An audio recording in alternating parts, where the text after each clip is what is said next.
오늘 함께 찾을 말씀은 요한복음 7장 37절에서 52절 말씀입니다. 요한복음 7장 37절에서 52절 말씀입니다. 명절 끝날 곧 큰 날에 예수께서 서서 외쳐 이르시되 누구든지 목마르거든 내게로 와서 마시라. 나를 믿는 자는 성경의 이름과 같이 그 배에서 생수의 강이 흘러나오리라 하시니 이는 그를 믿는 자들이 받을 성령을 가리켜 말씀하신 것이라. 예수께서 아직 영광을 받지 않으셨으므로 성령이 아직 그들에게 계시지 아니하시더라. 이 말씀을 들은 무리 중에서 어떤 사람은 이 사람이 참으로 그 선지자라며 어떤 사람은 그리스도라 하며 어떤 이들은 그리스도가 어찌 갈릴리에서 나오겠느냐.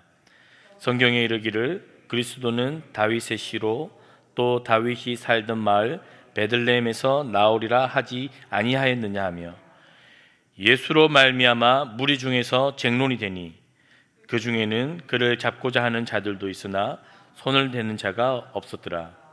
아랫 사람들이 대제사장들과 바리새인들에게로 오니 그들이 묻되 어찌하여 잡아오지 아니하였느냐. 아랫 사람들이 대답하되 그 사람이 말하는 것처럼 말한 사람은 이때까지 없었나이다 하니 바리새인들이 대답하되 너희도 미혹되었느냐.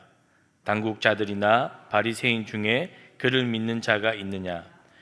율법을 알지 못하는 이 무리는 저주를 받은 자로다.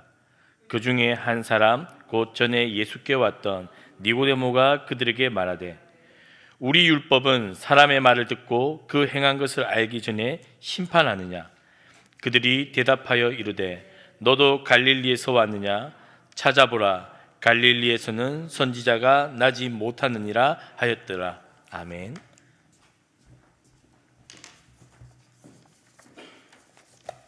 명절 연휴가 시작됐습니다. 고향에 가 계신 분들이나 어디 있는 분들이나 또 영상으로 새벽 예배 참석하는 분들에게 하나님 은혜가 함께 하시기를 바랍니다. 오늘 본문은 굉장히 유명한 본문입니다. 예수님께서 하신 초막절 강화라고 하는 것인데 이 명절, 7장에 나온 명절이 초막절이라고 보통 생각합니다. 초막 혹은 장막이라고 하는 것은 텐트를 말합니다. 그런데 초막이라고 하는 것은 오늘처럼 무슨 텐트 천이 있는 그런 텐트를 가지고 텐트를 치는 것이 아니고 옛날에는 나뭇가지와 풀 같은 것을 가지고 텐트처럼 그렇게 치고 혹은 텐트에 나무나 풀 같은 걸 장식했기 때문에 초막절이라고도 하고요. 또 텐트를 쳐서 장막절이라고 합니다.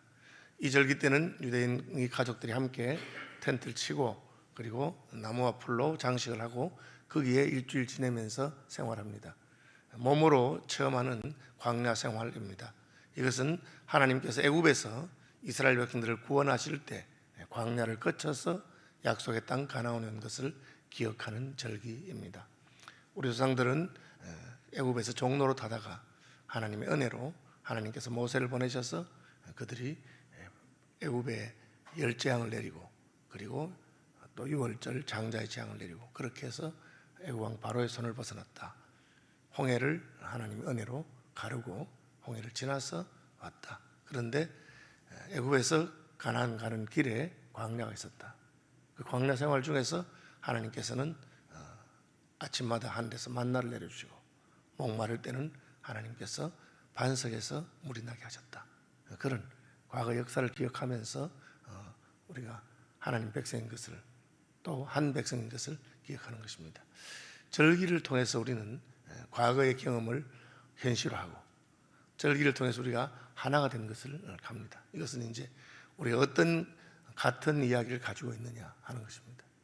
공동체라고 하는 것은 같은 경험을 해야 되는데 혹은 같은 경험을 하지 않아도 우리 선조들의 경험을 자신의 것으로 기억하면서 하는 겁니다. 그래서 역사도 아니지만 단군 신화를 왜 학교에서 가르치냐 신화인데 그게 이제 우리는 한 민족이다 하는 그런 것을 가르쳐주고 싶어서 그렇게 하는 것입니다. 내용은 무엇입니까? 내용은 37절에 보시면 누구든지 목마르거든 명절 끝날 곧 큰 날에 예수께서 서서 외쳐 이르시되 누구든지 목마르거든 내게로 와서 마시라 그렇게 했습니다. 목마르다 광야 생활에서 가장 필요한 것이 무엇이겠습니까? 물입니다. 물이 없으면 죽죠. 그래서 광야 생활을 한 주간 동안 묵상하면서 지냈으니까 우리 인생에게는 물이 필요하구나, 물이 있어야 되겠다, 그런 생각을 하겠죠. 그래서 초막절을 지킨 사람에게 아주 적절한 비유로 말씀하신 것입니다. 초막절을 지켜보니까 이 광야 인생을 지나가는 동안에 우리는 물이 필요하다 하는 것을 말하고 있습니다. 예수님께서 항상 우리의 본질적인 문제를 도전하십니다. 우리가 광야를 지나는 자라면 너는 어디서 물을 구해서 마시느냐 하는 것입니다. 이스라엘 백성들은 어디서 광야 생활하는 중에 물을 마셨습니까? 성경은 반석에서 물이 나왔다. 반석은 물이 나올 수 있는 곳이 아니잖아요. 바위인데. 그렇죠? 근데 오늘날 이제 과학이 아주 발전하고 나니까 석수 혹은 석간수라 그래서 우리가 밑으로 땅을 깊이 파면은 저기 가다 보면은 바위층에 도달하는데 그 바위층에서 물이 솟아나죠. 그게 이제 아주 좋은 지하수이긴 합니다. 옛날에는 그런 걸 알지 못했습니다. 그리고 또 땅속으로 깊이 들어간 바위가 아니라 그냥 바위를 쳤는데 바위에서 물이 나왔습니다. 그것이 무엇일까? 그것을 생각하고 있는 이스라엘 백성들에게 예수님은 자신이 반석이신 것을 알려주셨습니다. 바울은 고린도서에서 우리 조상들이 광야에서 물을 먹을 때 그들을 뒤따르는 신령한 반석 곧 예수 그리스도로부터 물을 마셨다 한 것입니다. 그래서 광야 생활 한 주간 동안 열심히 묵상했으니까 조상들이 물을 마신 그 반석이 무엇인지 알겠느냐, 그 말씀입니다. 다시 말하면 내가 그 반석이다. 바위하고 물하고 전혀 안 어울리는 것 같은데, 그런데 그 바위에서 물 나게 한 것처럼 내가 내 모습이 고운 모양도 풍채도 아름다운 것도 없고 이스라엘 백성들이 기대하는 그런 메시아 같지 않습니다. 초라해 보입니다. 그러나 메시아 됨은 겉모습이 아니라 메시아의 기능, 메시아로서 우리를 구원하시는 것, 목마른 자에게 물을 줄 수 있느냐 하는 것입니다. 그래서 예수께서는 내가 너희에게 물을 주는 자다, 그렇게 말씀하고 계십니다. 오늘 우리는 목마르지 않습니까? 또 공동체적으로는 어떠합니까? 하나님께서는 목마르게 되는 것은 하나님을 떠난 결과라고 말합니다. 그래서 이스라엘 백성들이 하나님을 떠나면 하나님이 하늘 문을 닫고 비를 주시지 않을 것이라고 말합니다. 반대로 하나님의 은혜를 따라 살게 되면 하늘이 때를 따라 이른 비와 늦은 비를 내릴 것이고 우로가 그치지 아니할 것을 말씀하셨습니다. 그래서 개인적으로나 공동체적으로나 이 목마름에 대한 것은 우리가 하나님을 떠나 있을 때 목마르다 하는 것을 말씀하십니다. 예수님께서는 다시 하나님께로 돌아오라, 그렇게 말씀하시는 것입니다. 그리고 내게로 돌아오라. 왜? 예수님께서 하나님이 보내신 메시아이시기 때문에, 하나님의 아들이기 때문에 그러합니다. 우리 예수님의 이 말씀을 듣고 나는 영적으로 기갈에 처해 있지 않는가, 나는 목마른 자가 아닌가 하고 자기 자신을 돌아보시기를 바랍니다. 목마른 자는 예수께 가면 물을 마실 수 있습니다. 그런데 문제는 무엇입니까? 자신이 목마른 것을 알지 못하는 것이 문제입니다. 내가 목이 말라서 탈수증세로 죽게 되었다 하는 것을 알면 물을 찾습니다. 그것이 다윗이 말한 것처럼 사슴이 시냇물을 찾기에 갈급함 같다, 그렇게. 하나님은 짐승들에게는 본능적으로 물이 어디 있는가, 물이 있는 곳을 알 수 있는, 그것이 무슨 물의 냄새를 맡는 것인지 혹은 물의 습기를 피부로 느끼는 것인지 모르지만 그런 능력을 주셨습니다. 그래서 날이 가물고 물이 떨어지면 사슴은 물이 있는 곳을 찾아가게 됩니다. 그것을 다윗이 노래한 것입니다. 사슴이 시냇물을 찾기에 갈급함 같이 내 영혼이 주를 찾기에 갈급하다. 너희는 초막절 광야 생활을 한 주간 동안 절기로 지켰는데 너 영혼이 과연 광야에 있는 조상들과 같이 목이 마르고 갈급하냐 하는 것입니다. 그리고 그 목마름을 채워줄 사람을 만났느냐, 그 목마름을 채워줄 분을 만났느냐, 누구십니까? 하나님께서 우리의 목마름을 채워주는 분이고 하나님이 보내신 예수께서 그렇게 하신 분입니다. 놀라운 것이죠. 세상의 스승들은 그냥 우리 같이 한번 연구해보자, 돌을 닦아보자, 그렇게 말합니다. 예수님 그렇게 하셨습니다. 내게로 오라. 오라. 내게 목마르냐? 내게로 오너라. 내가 너희의 목마름을, 기가를 채워주겠다. 그렇게 말씀하십니다. 얼마나 감사하고 놀라운 말씀입니까? 오늘 아침도 우리에게 어떤 영적인 목마름이 있는지, 어떤 기갈이 있는지 모르지만 예수님께로 나가면 됩니다. 왜? 그분이 오라 했기 때문에. 어떻게 하면 됩니까? 예수를 믿으면 됩니다. 누구든지 목마르거든 내게로 와서 마시라. 나를 믿는 자는 그 배에서 생수의 강이 흘러나리라. 예수님께서 4장에 수가성 우물가 여인에게 하신 말씀입니다. 내가 내게 물을 달라 하였을 것이요 나는 내게 생수를 주었으리라. 내가 주는 물을 마시는 자는 다시는 목마르지 아니할 것이다. 인생의 여러 가지 목마름 때문에 방황하고 기갈에 있고 그런 이라도 예수께 나아가면 됩니다. 그러면 목마름을 채울 수 있습니다. 오늘날 시대의 문제가 뭡니까? 목마르지 않다고 하는 것입니다. 왜? 다른 것에 다 취해 있기 때문에. 술에 취해 있고 쾌락에 취해 있고 다른 것에 취해 있기 때문에 자신의 영혼이 목마른 것을 알지 못합니다. 그러다가 죽는 것입니다. 결국은 탈수로 죽게 되는데 예수께서는 이스라엘 백성들에게 너희가 목마른 자라면 내게로 와서 나를 믿으면 생수의 강이 그 속에서 흘러나게 될 것이다. 그렇게 말하고 있습니다. 이 말씀을 들은 자의 반응은 어떠합니까? 그 말씀을 들은 자의 반응은 예수님께서 목마른 자가 내게 와서 마시라니까 영적으로 갈급한 자는 그 말씀이 바로 구원의 말씀이 됩니다. 내가 목마른데 예수께서 내게로 오면, 나를 믿으면 생수의 강이 흘러나게 하겠다. 그렇게 말씀하셨기 때문입니다. 이 말씀을 들은 무리 중에 어떤 사람은 이 사람이 참으로 그 선지자라, 어떤 사람은 그리스도라 하며, 어떤 사람은 그리스도가 어찌 갈릴리에서 나오겠느냐. 성경에 이르기를 그리스도는 다윗의 씨로 또 다윗이 살던 마을 베들레헴에서 나오리라 하지 아니하였느냐. 이 세 번째 사람이 특이합니다. 예수님은 베들레헴에서 나신 것이 맞습니다. 그리고 성경도 메시아가 베들레헴에서 날 것이라고 말했습니다. 지금 예수님은 갈릴리에 계십니다. 어린 시절 나사렛에서 자랐습니다. 그러나 예수님 태어나신 곳은 베들레헴입니다. 예수님에 대해 잘 압니까? 잘 모르죠. 예수님이 갈릴리 말투를 쓰니까 갈릴리 사람인가 그렇게 생각했겠죠. 그러나 예수님은 나사렛 사람입니다. 다시 말하면 사실을 정확하게 알지 아니하고, 아니 메시아는 베들레헴에서 난다 했으니까 두 사람은 갈릴리에서 났지 어떻게 알아본 것이 아닙니다. 확인하지 아니하고 자기가 보고 싶고 판단하고 싶은 대로 하는 겁니다. 다시 말하면 예수님이 베들레헴에서 나지 아니해서 예수님은 안 믿는 것이 아닙니다. 예수님 베들레헴에 났습니다. 자기 믿기 싫기 때문에 안 믿는 것입니다. 그리고 오늘날도 우리는 사실을 있는 그대로 알고 보아서 판단하는 것이 아닙니다.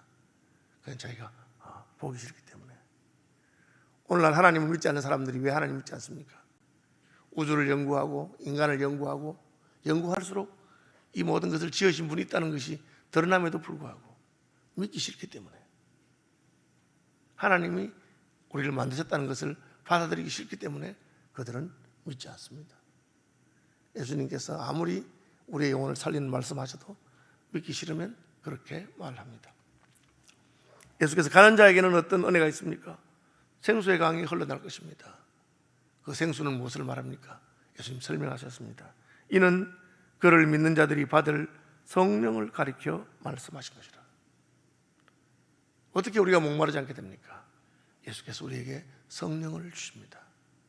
성령께서 우리 영혼의 마른 목을 채워주시는 분이십니다. 여러분 성령을 사모하십시오. 돈이 없어서 목마른 자에게 돈을 주어서 목마름이 가셔지지 않습니다. 더 많은 돈이 필요하게 되는 것입니다. 쾌락에 취한 인생에게도 쾌락을 준다고 해서 그가 목마르지 않게 되는 것이 아닙니다. 예수님은 내가 주는 물을 마시라.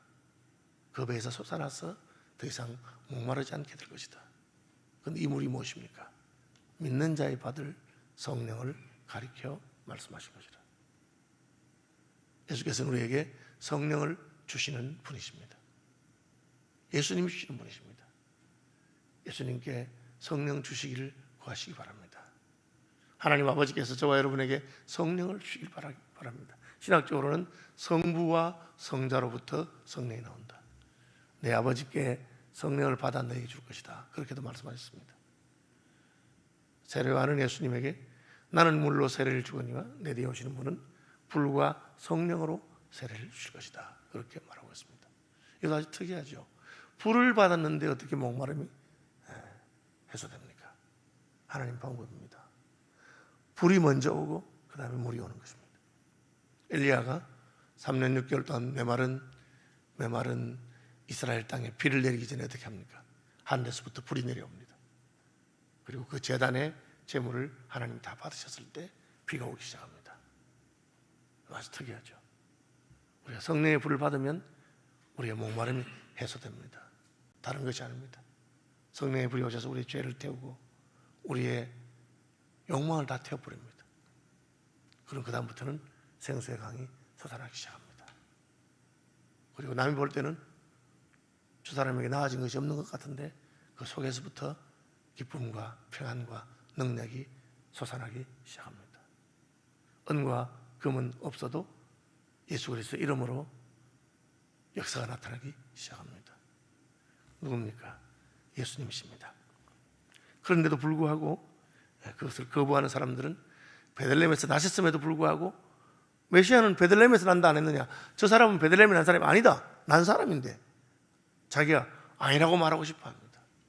그리고 오늘날도 저는 한국 정치를 보면서 서로 상대방에 대해서 그 사람이 실제로 그러냐 아니냐 관계없이 내가 믿고 싶은 식으로 낙인 찍힙니다. 저놈은 갈릴리에서 난 사람이다. 베들레헴 사람이 아니다. 그렇게 하는 겁니다. 저놈은 빨갱이다. 저놈은 친일파다. 그렇게 해서는 되는 것 아닙니다. 예수님에 대해서 믿어야 됩니다. 그런데 니고데모가 나오죠. 니고데모가 아니 그 말대로 되는가 보면 될 거 아니냐. 그죠? 제가 이제 번영신학이라고 있습니다. 축복을 받으면 다 된다. 막 그렇게 막 중에서 그 틀려 먹었다. 뭐 그렇게 말하고 저는 웃으면서 옳다 그러다 하는 분들한테 아니 뭐 옳다 그러다 할 거 말고 실제로 그래 되나요? 그래 물어봅니다.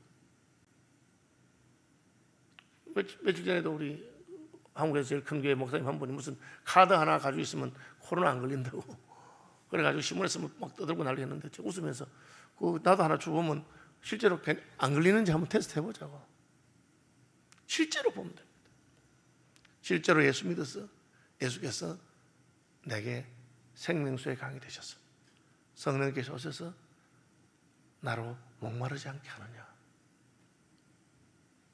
세상에 쾌락에 중독되고 돈에 중독되고 참 끝없이 헐떡거리는 인생에게 예수 믿었다면 예수님께서 우리에게 생명수의 강이 되시느냐. 그걸 보고 판단하면 될 게 아니에요. 아니라면 예수 믿을 이유가 없죠. 그렇죠? 성경에 말씀하신 진리의 능력이 어디 있습니까? 말씀대로 믿을 때 그것을 경험하게 되는 것입니다. 우리가 그것을 경험해야 다른 사람에게 전도도 할 수 있고 경험해야 내가 살 수 있습니다.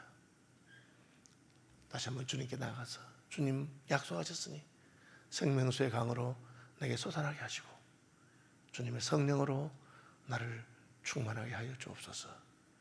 기도하고 부르짖는 아침 되시기를 축복합니다. 하늘에 계신 우리 아버지